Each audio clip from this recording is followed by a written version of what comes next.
Top quality और consistent performance के लिए सिर्फ सिल्वर पंप नाम याद रखना। અને હવે વાત કરીશું કચ્છના ખખડધજ બ્રિજની। ભુજથી મુન્દ્રા જતા માર્ગ પર બરાયા ગામ પાસે સુરઈ નદીના બ્રિજની હાલત અતિ બિસ્માર છે। 40 ફૂટ ઊંચા બ્રિજની બંને સાઈડની રેલિંગ તૂટી ગઈ છે। ઓવરબ્રિજના નવીનીકરણ માટે 1.5 વર્ષ અગાઉ 10 કરોડ 12 લાખ રૂપિયા ફાળવ્યા હતા, પરંતુ કોઈ કામગીરી હાથ ધરવામાં ન આવી। લગભગ 50 વર્ષથી જૂના આ બ્રિજ પર મુન્દ્રા પોર્ટના રોજ હજારો ટ્રાન્સપોર્ટ વાહનો પસાર થતા હોય છે, જેથી અકસ્માતની પણ ભીતિ રહેતી હોય છે। તંત્રની ઢીલી કામગીરી સામે વાહન ચાલકોમાં હવે રોષ જોવા મળી રહ્યો છે।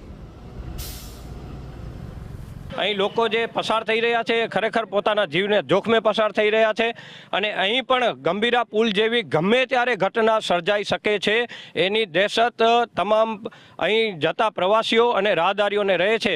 ત્યારે સરકારશ્રીને હું કહેવા માંગીશ કે તાત્કાલિક અસરથી આનું કામ ચાલુ કરવામાં આવે અથવા તો આ પુલ અત્યારે હાલમાં બંધ કરવામાં આવે એવી રજૂઆત છે। ગાડી નીકળે એવી પરિસ્થિતિ નથી હોતી, ક્યારે પુલ નીચે પડી જાય એની કોઈ શક્યતા નથી હોતી। ડેલી હું પોતે અપડાઉન કરું છું માનકુવાથી મુન્દ્રા, રોજ આ જ વિચાર આવે, પણ આજ તમે મળ્યા એટલે એ સારું થયું। બાકી આ પુલની સ્થિતિ બહુ ખરાબ છે। એમાં તમારા સામે ટાયર ફાટ્યો ને ગાડીનો, તો તમે સરકાર પાસે શું અપીલ કરશો? સરકાર પાસે એ આ બ્રિજની વ્યવસ્થિત બનાવી દે, નગર નુકસાન થશે, કોઈ દુર્ઘટના મોટી ઘટશે તો કોણ જવાબદાર રહેશે?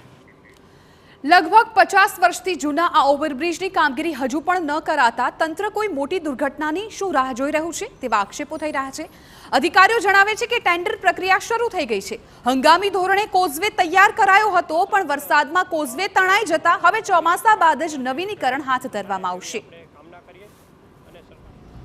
જે પુલ કોઈ રીતે ચાલી શકે એવા નથી એને બંધ કરાવો અને વૈકલ્પિક વ્યવસ્થા તરીકે બીજી કોઈ વ્યવસ્થા ઊભી કરીને બીજા બાજુથી ક્યાંય ડાયવર્ઝન કરીને રસ્તા ચાલુ કરાવો અને અનેક પુલ ભુજથી મુન્દ્રા સુધીના અનેક જર્જરિત પુલ છે જે પ્રજા માટે